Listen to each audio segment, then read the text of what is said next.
मगध के राज दरबार में आज भारी सन्नाटा था। सिद्ध योगी पंडित जी राजकुमारी तारा की हस्तरेखा देख रहे थे। उनकी आंखों में चिंता की लकीरें गहरी होती जा रही थी। महाराज विक्रम, तारा के भाग्य में राजयोग तो है, पर वो एक शापित महल की रानी बनेगी। इसका विवाह एक ऐसे राजकुमार से होगा जो ना जीवित है न मृत। अगर ये स्वेच्छा से उस हवेली में नहीं गई तो कल सूर्योदय के साथ आपके राज्य की नदियां सूख जाएंगी और प्रजा प्यास से दम तोड़ देगी। महाराज, कोई तो उपाय होगा। मेरी बेटी अभी पुष्प के समान कोमल है। उपाय केवल एक है, समर्पण। उसे उस वीरान हवेली के 5 द्वारों को पार करना होगा। हर द्वार इसके धैर्य की परीक्षा लेगा। महाराज, मेरा हृदय कहता है कि मैं अंदर जाऊं और उस विपत्ति को खुद झेल लूं। राजकुमारी जी, आप मत जाइए। आर्यवीर, ये मेरे राज्य की रक्षा का सवाल है। मुझे विदा दीजिए। पुत्री, मैं कैसे तुम्हें इस वीरान हवेली में अकेला छोड़ दूं? मेरा हृदय बहुत घबरा रहा है पुत्री। मैं ये नहीं कर पाऊंगा। तुम मेरे साथ वापस चलो। पिताजी, अगर मेरे भाग्य में इसी हवेली की रानी बनना लिखा है तो मुझे मंजूर है। मैं अपने राज्य को खतरे में नहीं डाल सकती। आपको अपना हृदय मजबूत करना होगा। मुझे विदा दीजिए पिताजी।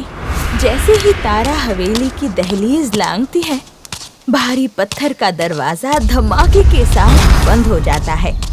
राजा और सेनापति बाहर लाचार खड़े रह जाते हैं। ये हवेली बाहर से जितनी ही वीरान है, अंदर से उतनी ही खूबसूरत है। ऐसा प्रतीत हो रहा है जैसे यहाँ कोई रहता हो। और ये दरवाजे? तारा ने जैसे ही कदम अंदर रखा, उसके सामने 5 जादुई द्वारों की परीक्षा शुरू हो गई।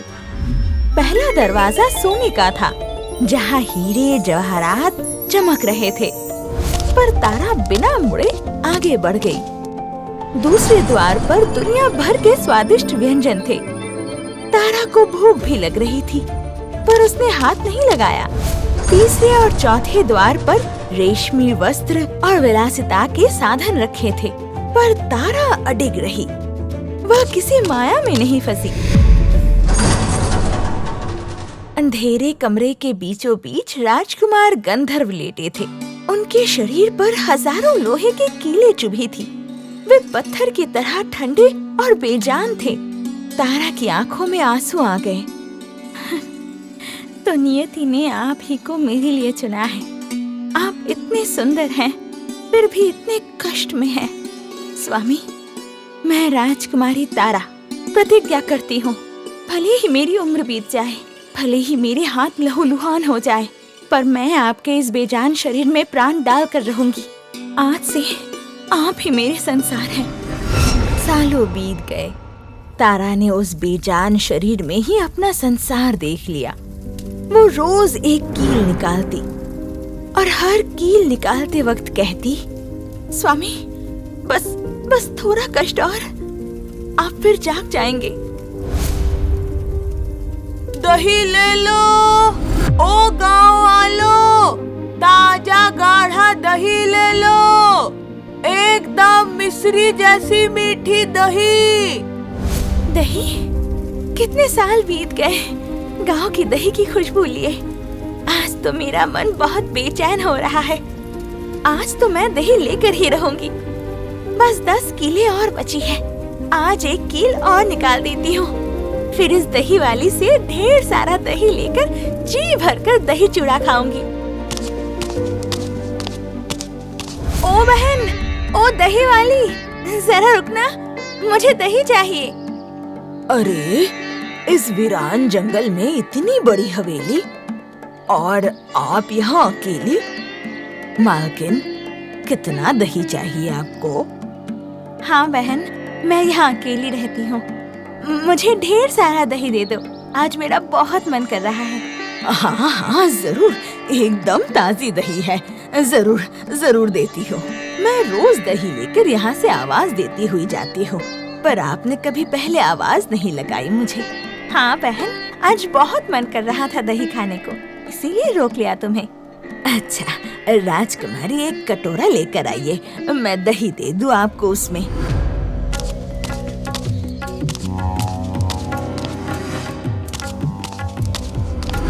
इतना बड़ा महल और ये लड़की यहाँ अकेली? जरूर यहाँ खजाना छिपा होगा। आज तो मेरी किस्मत चमकने वाली है। ग्वालिन पहले कमरे का दरवाजा धकेलती है। अंदर सोने चांदी के सिक्कों की ढेर है। वो पागल होकर अपनी चुनरी फैलाती है और सिक्के भरने लगती है। ग्वालिन का लालच उसे अंधा कर रहा था। वो जैसे ही अपनी चुनरी में सोने के सिक्के भरती है, वे सिक्के जादुई तरीके से गायब हो जाते या मिट्टी बन जाते। फिर वो घबराकर दूसरे और तीसरे कमरे की ओर भागती है। अनाज और रेशमी वस्त्रों को पकड़ने की कोशिश करती है, पर उसके हाथ कुछ नहीं लगता। अरे ये क्या बला है, हाथ में आते ही सब मिट्टी हो रहा है। जरूर आखिरी कमरे में ही कोई जादुई खजाना होगा जिसे मैं बाहर ले जा पाऊंगी। वो धीरे से गलियारे के अंत में स्थित 5वें और आखिरी भारी दरवाजे को धीरे से धकेलती है। अरे यहाँ तो कोई बिस्तर पर लेटा है, पर ये है क्या? इसके सिर पर ये 10 किले? ये तो शुद्ध सोने की लग रही है। हो ना हो, इन कीलों को निकालने से ही इस हवेली का असली खजाना मेरे कब्जे में आएगा। इससे पहले कि वो यहाँ आए, मुझे ये कीमती कीले निकालनी होगी। अगर ये आदमी जाग गया तो देख लेंगे, पर ये सोना तो मेरा हो जाएगा। ग्वालिन झपटकर राजकुमार के सिर पर लगी पहली कील को जोर से खींचती है। राजकुमार का शरीर सिहर उठता है। ग्वालिन डरती है, पर रुकती नहीं है। वो एक के बाद एक सारी कीलें खींचने लगती है। ये आखिरी 10वीं कील क्यों नहीं निकल रही? शुक्र है ये भी निकल गई। राजा की आंखें धीरे धीरे खुल रही थी। विश्वासघात पूरा हो चुका था। उसी पल तारा हाथ में दही की कटोरी लेकर कमरे में दाखिल होती है और सामने का नजारा देख उसके हाथ से कटोरी छूटने को होती है। स्वामी, आप जाग गए। मैंने वर्षों तक एक एक कील निकाली इसी उम्मीद में कि आप जीवित हो जाएंगे।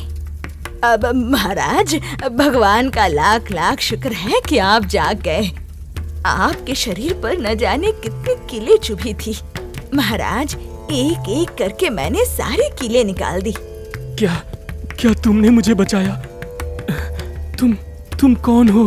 महाराज, मैं आपकी रानी हूँ और ये जो फटेहा लड़की खड़ी है, ये मेरी दासी है। तुमने मुझे प्राण दिए हैं। मैं तुम्हारा एहसान कभी नहीं भूलूंगा। आज से तुम मेरी रानी हो। समय का क्रूर चक्र देखिए। जिसने राजकुमार को जीवन दिया वो दासी बन गई, और जिसने विश्वासघात किया वो रानी बनकर हुक्म चला रही है। 1 महीना बीत चुका था और हर दिन तारा के लिए किसी नर्क से कम नहीं था। ए कलमोही, हाथ चला रही है या पत्थर सहला रही है? दोपहर होने को आई और अभी तक महाराज के भोजन की तैयारी नहीं हुई। अगर मसाला बारीक नहीं हुआ तो आज मैं तुझे खाना नहीं दूंगी। मसाला पीस रही हूँ बहन, बस थोड़ा सा काम और बचा है। बहन? किस मुंह से तूने मुझे बहन कहा? अपनी औकात भूल गई क्या?